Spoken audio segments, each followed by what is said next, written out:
G'day everyone, back with another batch of Strathclyde Welsh, using the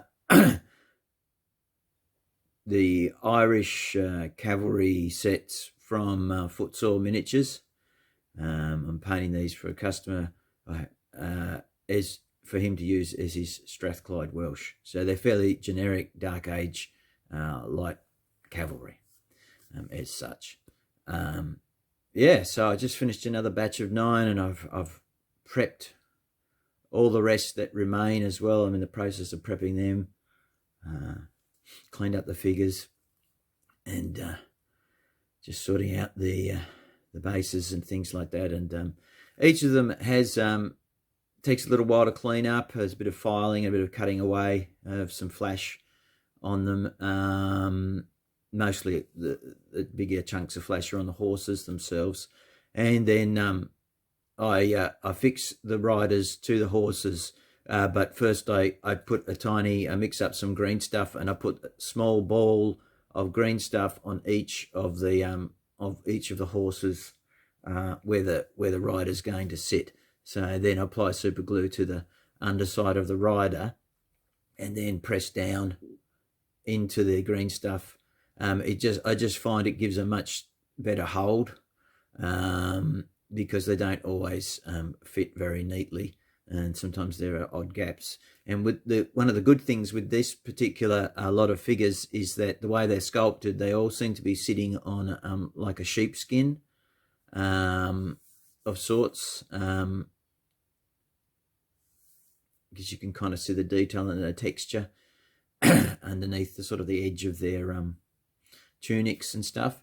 So any excess green stuff that just slightly sits proud of the figure, I just texture it using a small tool, just to imitate the look of that sheepskin as well. So it blends in or becomes part of it. So that's how we do them. And then I keep for these. I keep the shields separate. I put them prime them and paint them separately, and affix them at the end.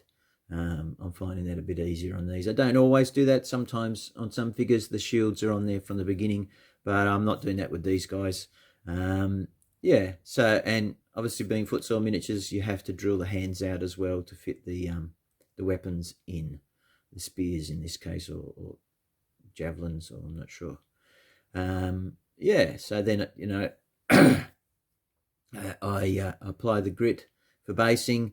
With these, often, you know, sometimes I will do, not always, but sometimes I will do 2 lots of sand to try and hide the sort of putting base thing a bit better, have it more on the level.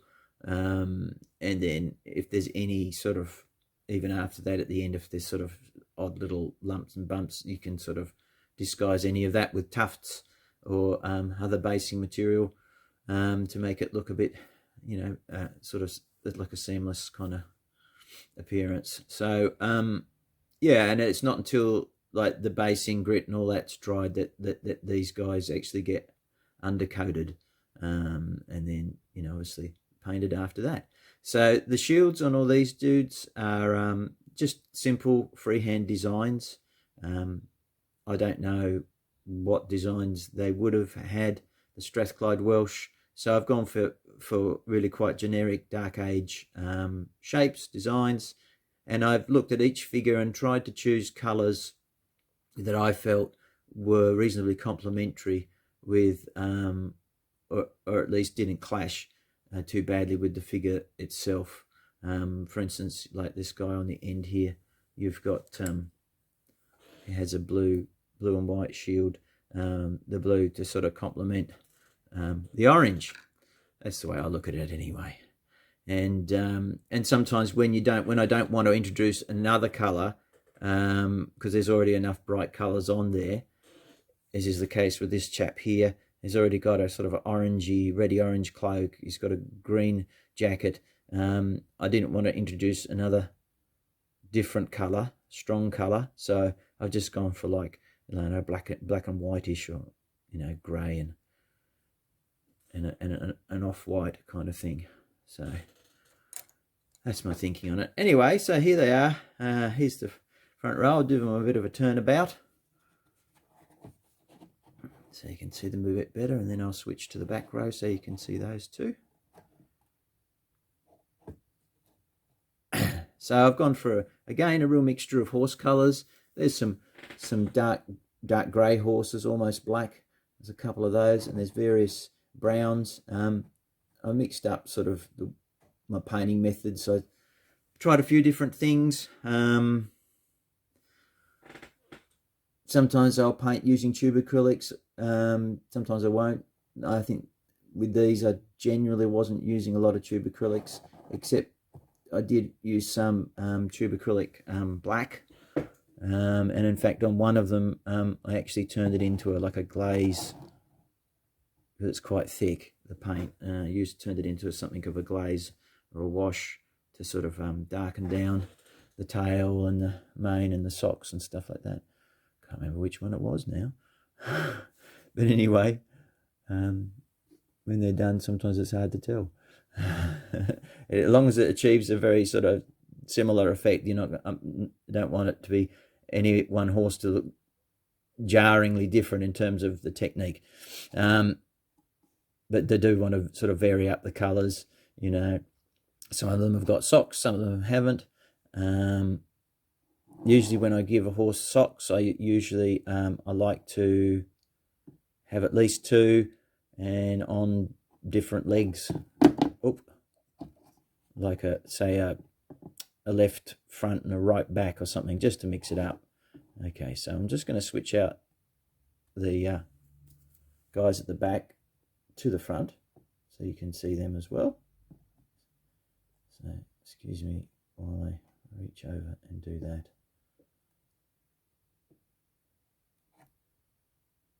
Give you a better look at these chaps. Again, simple sort of designs on the shields. Just shifty this along a bit. Still trying to keep them in shot.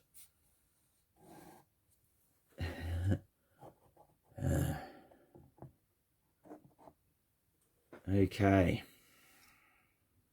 Just turn the camera slightly. Okay, so some more browns and chestnut sort of horses. Another sort of that's probably the whitest horse I've done out of the lot, and even then he's still something of a grey. He's not like pure white and with the white mane or anything like that. So you've got various tones of red. Some of them I painted the red horse, reddish brown horses. Started with if I wasn't working up from black, I would just start from whole red, either the Vallejo one or the AK Interactive 3rd generation one. Either one of those are fine, and sort of build up from there using colours like cavalry red on top, and sort of mixing them, blending them. And on one of them, I think it may have been this one, I did sort of glazed in the blacks afterwards, rather than having them there from the outset. But you really can't tell the difference in technique. So that's them. Again, simple shield patterns. Tried to get colours that wouldn't clash, but would kind of complement what they've got. Hence the idea of a reddish simple red and white pattern, the red complementary to the green on his cloak. And this orangey here, meant to sort of be a complement to the blue. Again, this chap's already got a strong green, and he's a real redhead, and he's got that yellow blanket. I didn't want to introduce any more colours, so I went for a black and white, simple black and white design. Yeah, so that's how I've kind of done it. So I'll just spin them around the other way.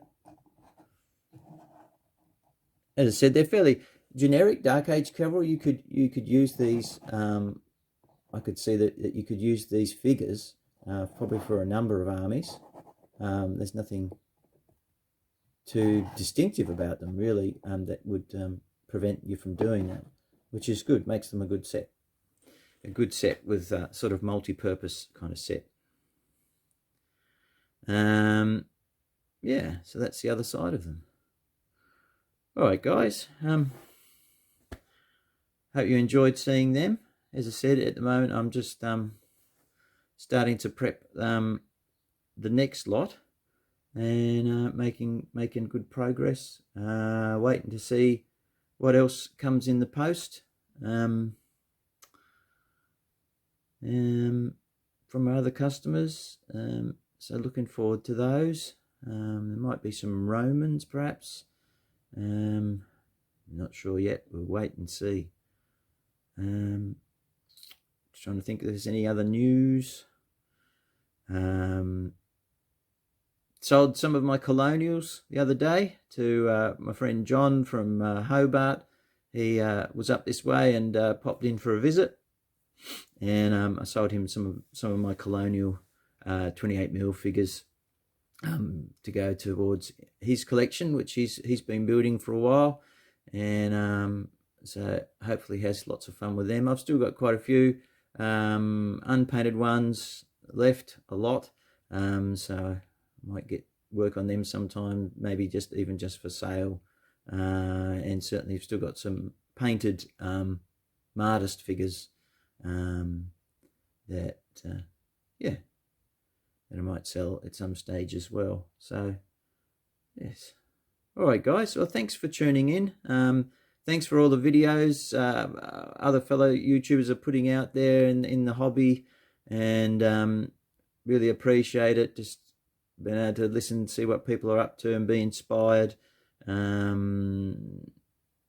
know, although, like I said before, I don't really get the chance to game, but I do enjoy the painting still, and keeping up with what's new, and the whole, visual enjoyment that the hobby gives, and the creative side as well. It's great fun. All right, guys, I'll catch up with you on another video. Hopefully won't be too long till the next one. All right, take care, everyone. We'll see you soon. Bye.